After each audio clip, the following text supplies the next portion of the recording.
my name is Kiela. And I'm Renelle. And welcome back to Dragon News. On Monday, boys have a basketball game against South Horn. Tuesday, girls have a basketball game against Logan County. Wednesday, there is no school. Happy birthday to Julia Ferguson. Please stand for the pledge.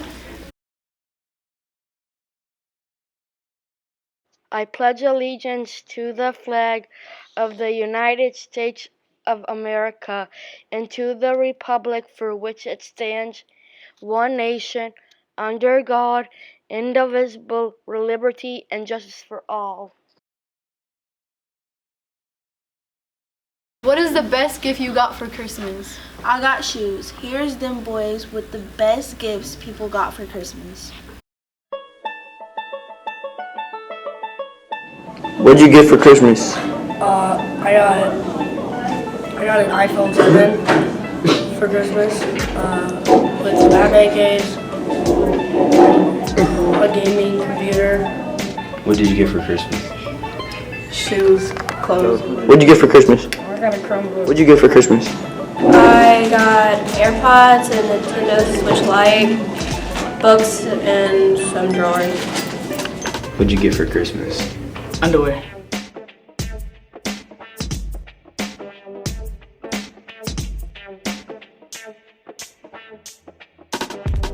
Can you spell Mississippi? Yes, Mississippi. Here's our results on the spelling bee. Bailey Lawson and Danielle Richardson are the top two spelling bee winners. Bailey came in first place and Danielle came in second place.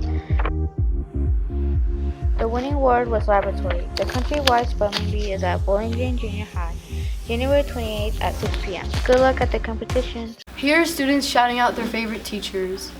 I would like to shout out Mr. Mitchell because he challenges me in his class. I want to shout out Mr. Rowe because he's nice and he's just a chill teacher. I want to shout out Miss Moss because she always gives you second chances and she's nice. Shout out Sergeant Bowen because he's honest and lots of talks to his kids like more adult-like than anyone. I would like to shout out Mr. Vincent because he's nice and he's funny. I want to shout out to Mr. Mitchell because he pushes me and he's really funny. I shout out Mr. Rowe for being such a good teacher. He's nice and lets us listen to music every day in class. We have a new 8 Blue science teacher. Let's get to know them in our next segment. What's your name? Miss Purdue.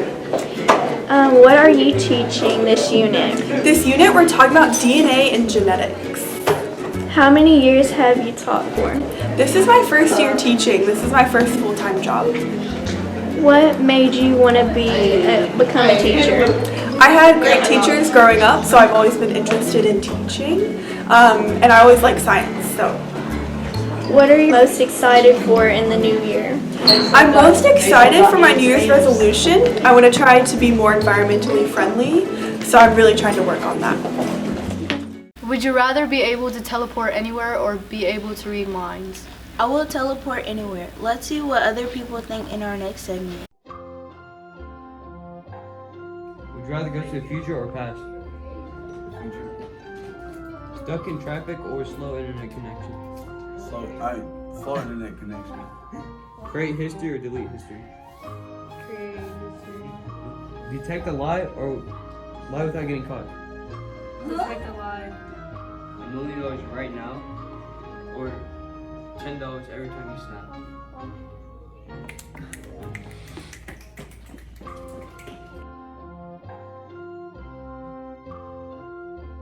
Kick a wall as hard as you can with toothpicks and all your toenails, or tie string around all your teeth and connect them to a door and sling as hard as you can.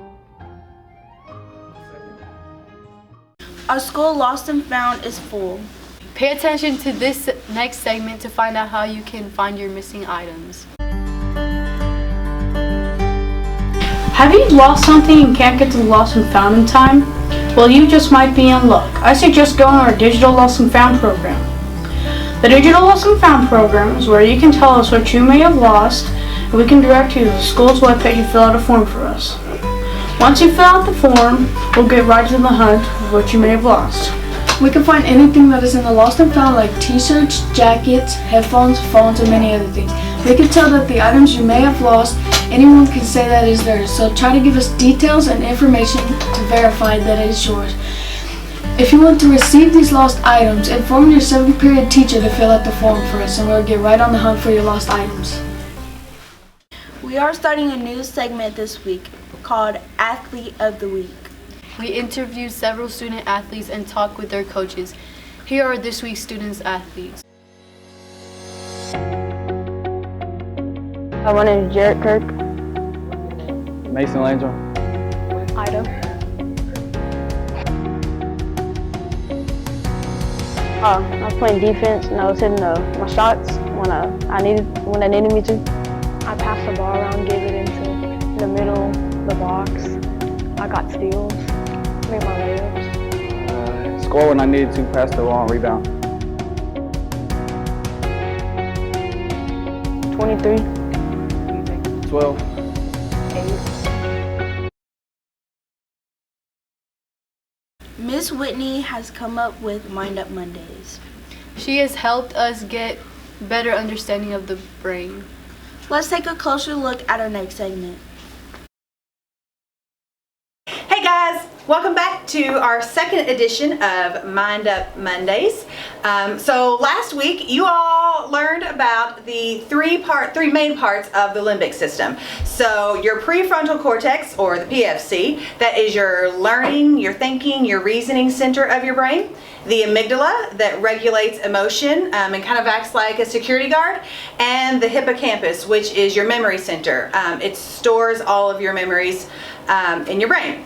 So another way to think of the brain is I'm going to show you a hand model. So if you take your hand and you hold up your 4 fingers and you fold your thumb in, this would be like your amygdala, right? So your emotional control center. Sometimes we can call this our lower brain, right? So then you have your prefrontal cortex that comes down over your amygdala.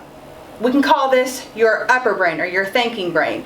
So that's a kind of a good way to remember that your amygdala or your lower brain and your upper brain work together to help you make good decisions. So sometimes when your lower brain is maybe when they're not working together so well, you can call that flipping your lid. So if you have a moment where you're maybe feeling really stressed out and you really can't get your emotions under control, maybe you could show your teacher a little hand signal so that you can show them that you are in a stressed state.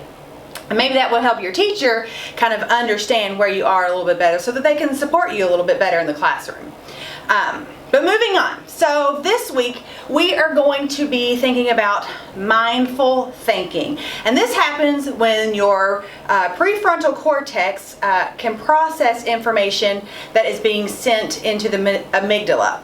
We can do that. We can make sure that we're mindfully thinking when we kind of pause for just a minute and count to 10. So sometimes you may have heard somebody say, just calm down, calm down, pause and count to 10 when you're feeling really stressed out or when you're really angry about something. And that's because leaving that little bit of time helps you make better decisions because you have a little bit more time to think about what's going on. So I want you to think about a time that you have ever had to do that. Have you ever had to stop and count to 10? Or maybe there's a time when you should have stopped and counted to 10 before you responded to something. Did it help? What do you think was happening when you were at 1 versus when you got to 10? So, teachers, go ahead and pause for just a moment and have that conversation with your kids. Okay guys, so we are going to practice some mindful listening and focus. I'm going to read a poem and then I want you to pay attention to the details in the poem. And then after I finish reading the poem, we're going to pause the video and I want you, for 30 seconds, we're going to pause the video for 30 seconds and I want you to see how many details you can remember, okay? So I'm going to read and then you'll pause for 30 seconds and then you'll have a discussion about what details you can remember. You can make a list or you can write them down or you can make a list in your head or draw, whatever. Okay, so here we go. This is called Fog and it's from Chicago Poems by Carl Sandburg. The fog comes on little cat feet. It sits looking over harbor and city on silent haunches and then moves on. So go ahead and pause. See what details you can remember. So hopefully you were able to recall some of those details. By focusing our attention on what's happening on the here and now, that is part of being mindful. The second part of being mindful is suspending your judgment and keeping an open mind. So waiting and forming an opinion after you've had enough time to kind of carefully consider what's really going on.